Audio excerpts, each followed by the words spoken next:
It's the early 1960s. A small country in the South Asia, shaped like the letter S, is about to become the center of one of the most brutal wars of the 21st century.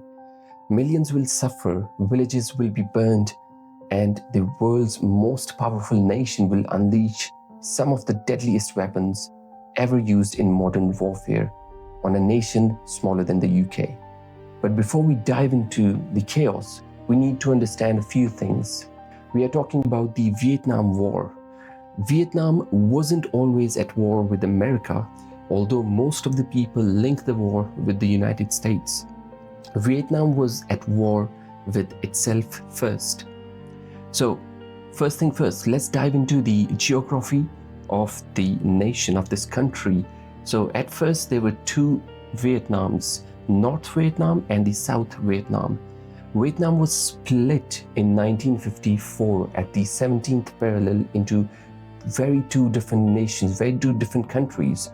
So North Vietnam, led by someone called Ho Chi Minh, supported by China and the Soviet Union, they believed in communism and wanted a one united Vietnam under socialist rule. The second, South Vietnam, led by someone called Ngo Dinh Diem. The name is difficult, so I'm gonna make sure I add some spellings on the screen. It was backed by the United States, and South Vietnam wanted to remain separate, non-communist, and was more aligned with the Western powers. This division was supposed to be temporary. Elections were planned for 1956, but the United States feared that Ho Chi Minh would win easily, so the elections never happened. And this is where the things begin to fall apart. Now let's dive into it. Let's dive into more details where the tension builds. In the South, many people disliked the government. Corruption was high, inequality was growing, and Diem's regime was extremely unpopular. This gave rise to Viet Cong. It was more like a guerrilla fighters supported by the North who aimed to overthrow the Southern government. Meanwhile, the United States was watching closely. Washington feared the domino theory, that is the idea that if Vietnam becomes communist, then countries like Cambodia, Thailand, Malaysia, they all will follow and they also will become communist. And one after another, the whole Southeast Asia would follow. So America stepped in, and this is where America entered the war. In 1964, the Gulf of Tonkin incident became the excuse for the United States to enter the war. The details of what actually happened are still debated, but the results was clear.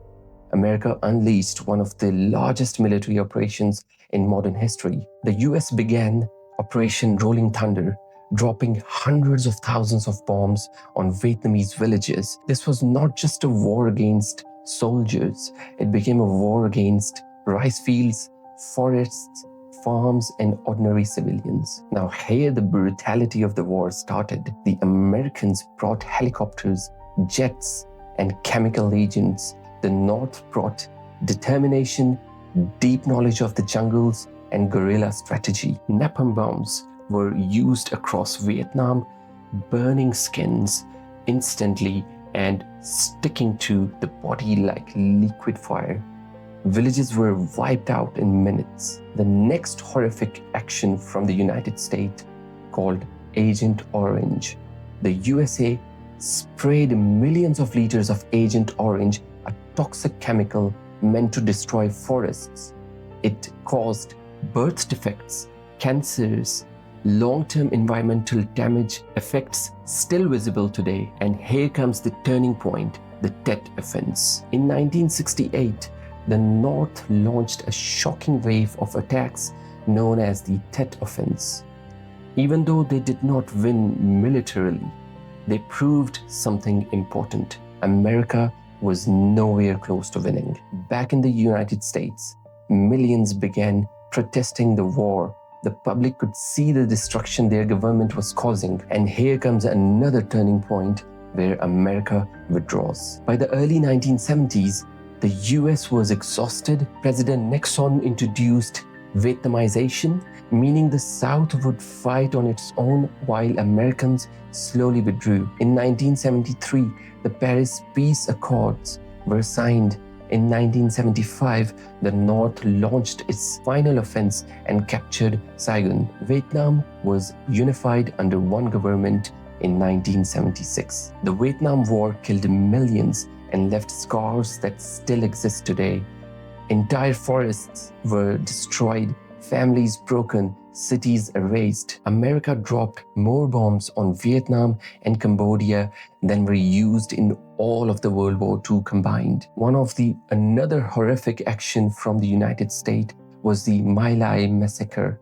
United States soldiers killed hundreds of unarmed civilians in the village of My Lai, including women and children. Another horrific action from the United States were their secret bombings. The United States secretly bombed Cambodia and Laos for years without telling its own public. The Vietnam War wasn't just a battle between communism and capitalism. It was a reminder of how foreign intervention, political affairs, and global power struggles can turn a small country into a battlefield of unimaginable suffering. And the world still asks, was it worth it? Was any of this necessary? The answer lies in the ashes of villages, the jungles drenched in chemicals, and the voices of the millions who lived through one of the darkest chapters of modern history.